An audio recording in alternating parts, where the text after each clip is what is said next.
Pessoal, nós vamos partir então para a preparação da leitura do capítulo 2. E assim como no capítulo 1, aparecerão alguns conceitos ou algumas ideias que, se te pegarem desavisado, podem dificultar o seu processo de compreensão da obra. Então nós vamos antecipar alguns conceitos e ideias que são chave para a compreensão e a interpretação desse capítulo agora.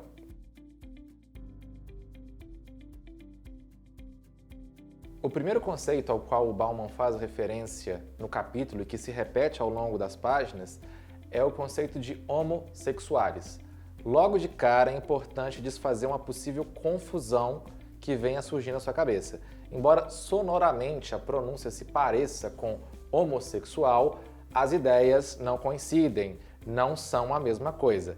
A ideia de homossexuais, na perspectiva apresentada pelo autor, é que o ser humano está sendo considerado unicamente na sua dimensão sexual. Veja bem, nós podemos analisar o ser humano por meio de uma perspectiva política, de uma perspectiva artística, de uma perspectiva cultural. Quando Bauman se vale desse conceito ou dessa expressão homossexuais, significa que ele está querendo deixar as outras variáveis em suspenso.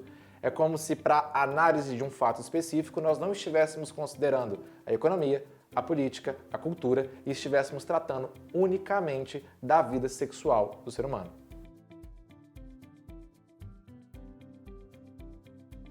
O segundo conceito apresentado pelo autor nesse capítulo e que tem uma relevância para a progressão de ideias que vem a seguir é o conceito de homo consumens. Segundo Bauman, o ser humano não se define mais enquanto espécie a partir da lógica do Homo sapiens, ou seja, não somos mais uma espécie que se define em torno do conhecimento ou da ciência. Ao contrário, ironicamente, somos uma espécie que tem o seu sentido e a sua existência marcada e definida pelo consumo. Homo consumens, portanto, é o homem que consome. É uma referência que o autor faz à nossa espécie.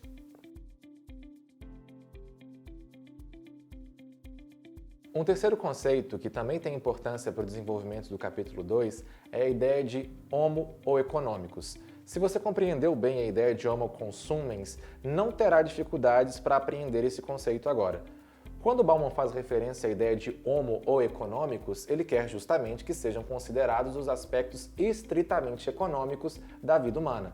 Ou seja, para analisar o ser humano sem levar em consideração aspectos de ordem cultural, religiosa ou política, mas estritamente os seus interesses econômicos. E, de acordo com o autor, quando nós enxergamos o ser humano dessa forma, nós devemos percebê-lo como regido pelo seguinte princípio, ou a seguinte lógica: máximo lucro, menos esforço. Ou seja, o ser humano quer gastar pouco e tirar o máximo de proveito possível a partir do dispêndio financeiro que ele fez.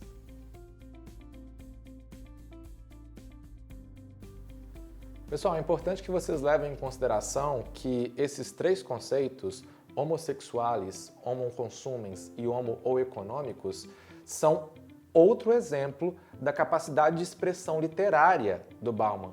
Ou seja, são uma nova forma de se perceber no texto dele a presença de recursos específicos de uma linguagem literária. Afinal de contas, o que ele está fazendo é uma paródia, ele está desconstruindo a ideia de Homo sapiens para apresentar um novo conceito a partir disso. E como vocês bem sabem, a utilização de uma paródia é um procedimento típico de um texto literário.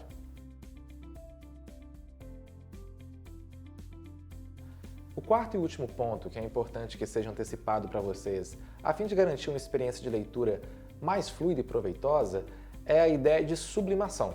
Esse conceito foi criado, ainda no século XIX, por um importante pensador da psicanálise, que é o Sigmund Freud.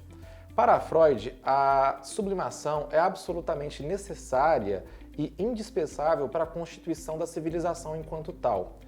Basicamente, a sublimação consiste em uma capacidade de redirecionar impulsos psicológicos que são negativos ou perversos para atividades e ações que são socialmente aceitas. Eu sei que a princípio a definição é um pouco hermética e de difícil compreensão, mas alguns exemplos práticos podem facilitar no entendimento dessa ideia. Vamos lá.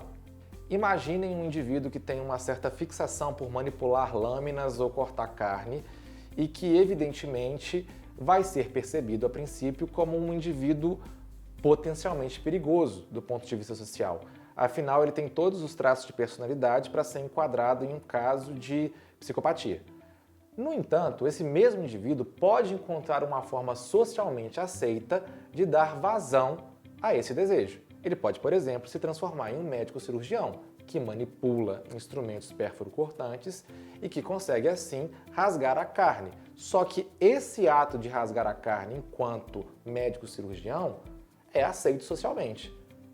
O ato de rasgar a carne de uma forma violenta, do ponto de vista de um psicopata, por exemplo, é rejeitado.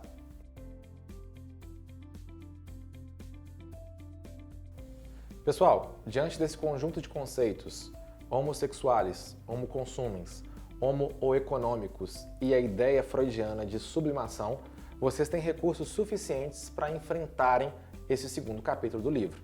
Nós nos vemos adiante para mais uma análise.